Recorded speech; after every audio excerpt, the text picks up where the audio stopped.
Nos mundos que chegaram a um grau superior, as condições da vida moral e material são muitíssimo diversas das da vida na Terra. Vamos falar da Terra primeiro, pessoal.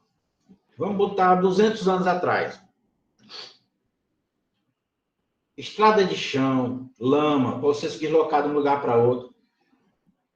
Veículo era tudo difícil. Comunicação não tinha nem sonho. A primeira comunicação era através do telégrafo.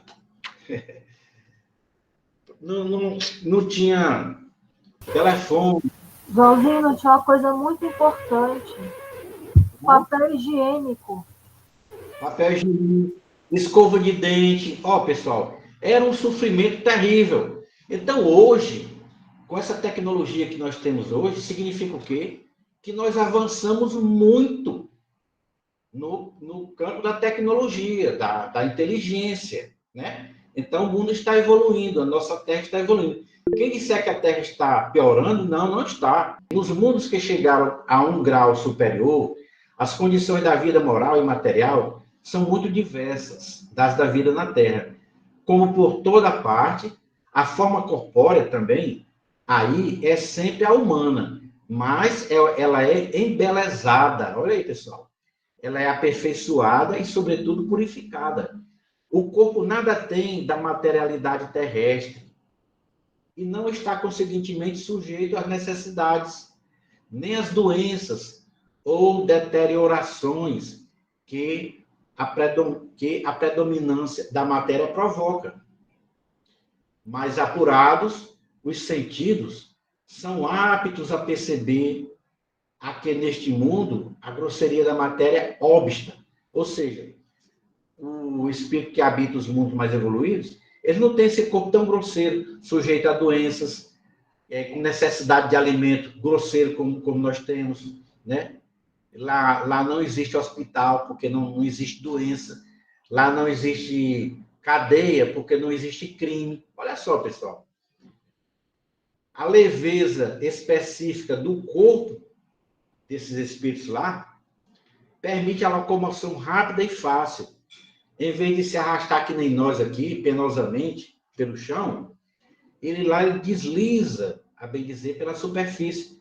Ou ele plana na atmosfera sem qualquer esforço, além do esforço da vontade, conforme se representam os anjos, ou como os antigos imaginavam, os manes nos campos elíseos, né? Que eram aqueles anjos. Os homens conservam, a seu grado, os traços de suas passadas migrações e se mostram a seus amigos tais quais estes os conheceram, porém irradiando uma luz divina, transfigurados pelas impressões interiores, então sempre elevados, em lugar de semblantes descorados, né, pálidos, abatidos pelo sofrimento e paixões, a inteligência e a vida cintilam com o fulgor que os pintores han figurado no nimbo ou auréola dos santos. Então, pessoal, ele está dizendo aqui que nesses mundos mais felizes, nós vamos conhecer, eu vou conhecer a dona Sulamita, eu vou conhecer o Wagner, eu vou conhecer a Edilene, o Valentim vai me conhecer, o Luiz Carlos vai conhecer o Jean. Então, a gente vai se conhecer. Só que lá, a gente vai ter uma áurea mais evoluída, a gente vai ter um brilho diferente no nosso aspecto físico. O nosso corpo ele vai ser um corpo mais delicado, mais evoluído. Diga, Wagner. Diga, meu irmão. Liga teu som. Eu posso classificar que a matéria desse outro mundo é mais evoluída do que a nossa? Seria Sim, mais evoluída? mais evoluída. À medida que o homem evolui, meu irmão, tudo naquele planeta evolui. Tanto a matéria do planeta, quanto o fluido universal que circunda aquele mundo, né? Então, o fluido universal desses mundos, ele é mais apurado, ele é mais evoluído. Portanto, cada espírito, ele absorve um pouco do fluido espiritual adequado à sua condição evolutiva, e ele vai reencarnar naquele mundo. É dessa forma, viu? Então, é um corpo também material mais evoluído do que esse nosso. Ele não tem essa grosseria, nem esse peso do nosso. Ele não tem doenças, ele não tem essas necessidades nossas. Eles não cansam como nós. Eles têm uma vida mais longa, 500, 600 anos. Eles vivem, né? Eles têm uma infância mais curta, porque eles já são espíritos mais evoluídos. Eles não precisam de uma infância tão longa como aqui na Terra, né? Então, indo para frente aqui.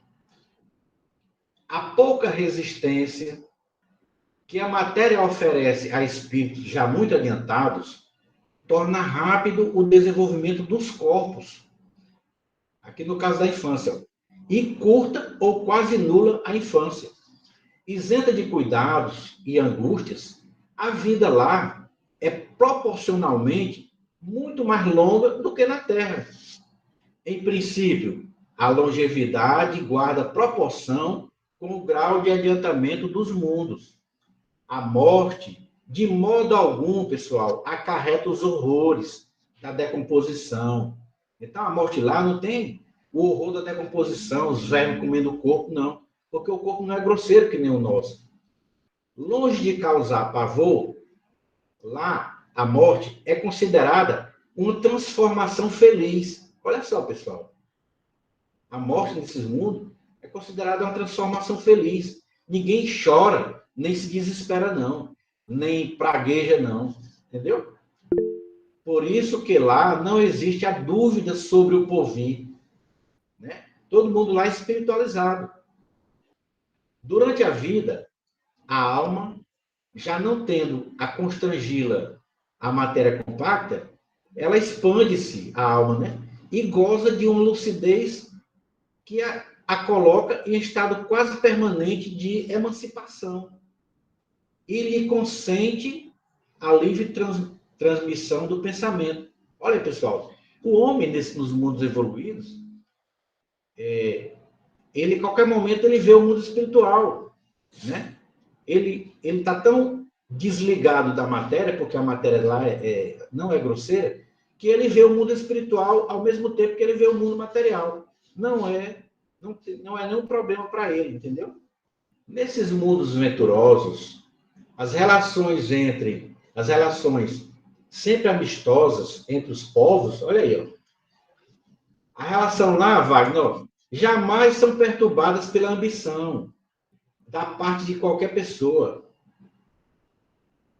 da parte de qualquer deles, de escravizar o seu vizinho. Não existe isso. Nem pela guerra, que daí decorre. Não existe escravidão, não existe guerra, não há senhores, não há escravos, não há privilegiados pelo nascimento. Lá não existe títulos, não existe condição melhor do que a do outro.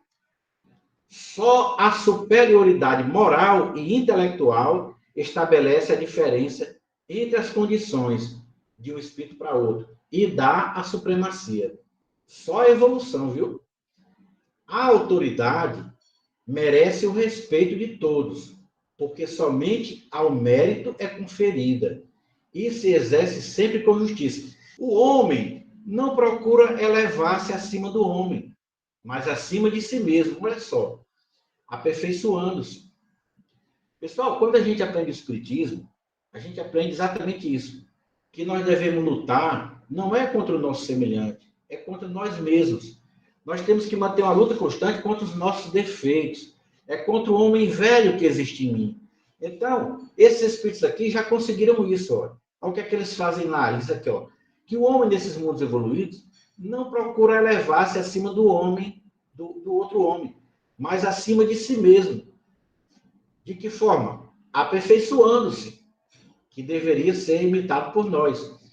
Seu objetivo é galgar a categoria dos espíritos puros, não lhe constituindo um tormento esse desejo. Quer dizer, eles buscam se tornar puros, porém, isso não é um tormento para eles. É apenas uma ambição nobre, digamos assim. É um desejo que eles têm de se tornarem puros, né? Isso não faz com que eles briguem por isso, nem queiram ser felizes através do sofrimento do seu irmão, não, que é o nosso caso, né?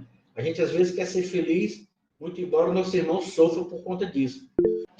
Lá todos os sentimentos delicados e elevados da natureza humana se acham engrandecidos e purificados. Desconhecem-se os ódios, os mesquinhos ciúmes, tudo que a gente ainda tem, ó. As baixas cobiças da inveja. Um laço de amor e fraternidade prende uns aos outros, todos os homens, ajudando os mais fortes aos mais fracos. Possuem bens, em maior ou menor quantidade, conforme os tenham adquirido, mais ou menos por meio da inteligência. Ninguém, todavia, sofre por lhe faltar o necessário, uma vez que ninguém se acha em expiação. Então, pessoal, lá não existe a expiação. Aqui a gente sofre porque existe a expiação. Mas nesses mundos aí, não. Lá não existe expiação. Por isso que não existe ninguém na miséria, passando necessidade. Numa palavra, o mal nesses mundos não existe, viu, pessoal? Não existe mais. No nosso mundo, olha aqui, ó, no nosso mundo, no vosso, precisar do mal para sentir o bem. Nós precisamos da noite para admirar a luz. Precisamos da doença para apreciar a saúde. Não é assim, nós? Naqueles outros mundos mais evoluídos, não há necessidade desses contrastes. A eterna luz, a eterna beleza, a eterna serenidade da alma proporcionam uma alegria eterna, livre de ser perturbada pelas angústias da vida material. Então, lá não existe as angústias da vida material, pessoal. Ou pelo contato dos maus. Lá não existe mais os maus, que lá não tem acesso. Isso é o que o espírito humano, maior dificuldade encontra para compreender. Nós, né? Nós temos dificuldade de compreender isso ainda, né? Nós fomos bastante engenhosos para pintar os tormentos do inferno, mas nunca, o homem, né, o homem da terra, nunca pôde imaginar as alegrias do céu. Por quê? Porque, sendo inferior, só há experimentado cores e dores e misérias. Jamais entreviu as qualidades celestes. Não pode, pois, falar do que não conhece. Então, por exemplo, pessoal, Dante Alighieri, né? Quem que lembra que foi Dante Alighieri? Foi um pintor, né? Um pintor, se eu não me engano, italiano, né? E o Dante Alighieri, à noite, quando ele dormia, ele ia às cidades no mundo espiritual. E havia lá um quadro. Havia um quadro que retratava o inferno. E ele, quando ele ia, à noite, ele via o quadro, em sono, né? Em sonho. Ele, quando acordava, ele voltava, quando acordava de dia, ele tinha aquela inspiração do quadro que ele viu e ele pintava o quadro. Começou a pintar. E, no final das contas, ao passo de alguns dias, ele concluiu o seu quadro. Aí que a gente chama o Inferno de Dante. Ele pintou o quadro do inferno. Quando ele chegou no plano espiritual, que ele viu esse quadro, dizem que ele perguntou quem foi que copiou o quadro dele que tinha lá na Terra. Aí o Espírito disse, não, ninguém copiou, não. Você que vinha aqui durante o sono e copiava. Mas por que o Dante ia lá copiar o inferno, o quadro do inferno? E por que ele nunca foi no céu copiar o quadro do céu? Porque nós, pessoal, ainda espíritos atrasados, quando dormimos, nós não temos condição de ir a mundos mais evoluídos. Nós vamos a mundos mais atrasados, né? Nós vamos a regiões espirituais atrasadas. Não é isso? Alguns vão trabalhar, outros vão por afinidade, né?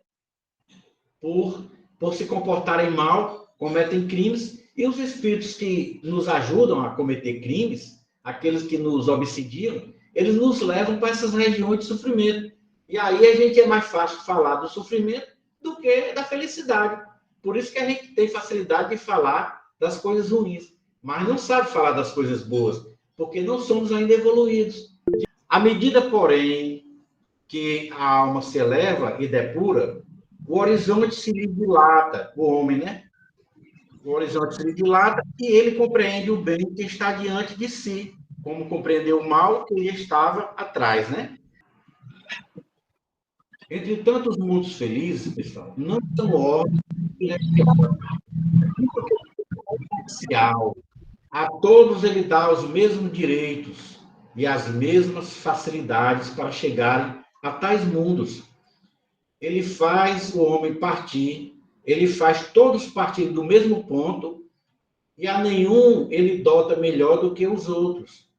A todos são acessíveis as mais altas categorias.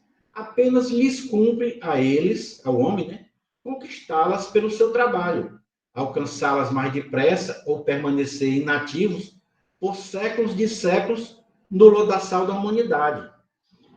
Resumo do ensino de todos os espíritos superiores.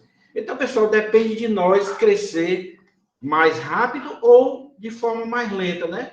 Nós não podemos, de forma alguma, acusar a Deus de que Deus privilegiou fulano ou cicrano e que nos esqueceu, né? De forma alguma a gente pode fazer isso. Viu, pessoal? A gente tem que entender que a lei de Deus é a lei da evolução, a lei do progresso. E só depende de cada um de nós chegar mais rápido ou mais lento a essa condição, né? Então, vamos procurar seguir o que o ensino do Espiritismo nos traz, é o mesmo do cristianismo, é o mesmo que Cristo nos trouxe, né? Amar o próximo como a si mesmo, procurar perdoar o nosso irmão, não só 7 vezes, mas 70 vezes, 7 vezes, e procurar perdoar, não é isso? Porque quando a gente consegue perdoar, a gente cria um tipo de vida melhor para nós. A gente se torna longe das doenças, a gente se afasta das doenças, a gente se afasta do mau humor. O homem que ama o seu próximo, que não tem raiva de ninguém, ele é um homem feliz. Eu sei que é difícil, mas a gente pode, porque o perdão é um processo. O perdão não é uma coisa automática, né? Nada é automático, mas é um processo que a gente tem que procurar botar em prática, né, pessoal? Então,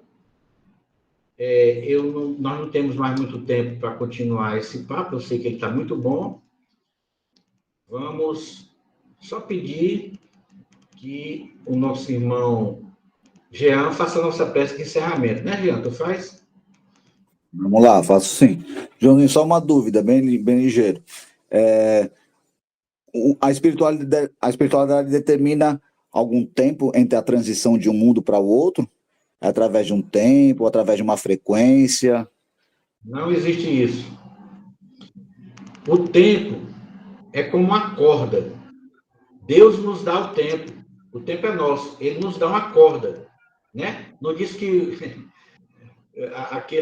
o cavalo que sai da porteira correndo com a corda amarrada, ele vai até onde a corda está frouxa. Na hora que acocha a corda, ele quer voltar, né? Porque dói o pescoço. Assim somos nós. Deus não, os bons espíritos não limitam o nosso tempo, não. Eles deixam a gente à vontade. Agora, no momento que a gente está sofrendo, a gente tem que entender que a dor, ela tem um motivo, ela nos ensina, ela tem um ensinamento. Que ensinamento é esse? Eu vou procurar saber qual é o motivo da minha dor. No momento que eu sei por que é que eu estou sofrendo e que eu paro de continuar fazendo aquilo, aquela dor já não tem mais necessidade de me atingir, porque eu mudei aquele meu ponto de vista, mudei aquele comportamento e, portanto, eu mudei a causa daquilo que me trazia sofrimento. Então, é isso, pessoal. Cada um possui seus sofrimentos, suas dores, dentro daquilo que ele precisa passar por conta de erros dessa vida ou de outras vidas, se não foi nesta, né?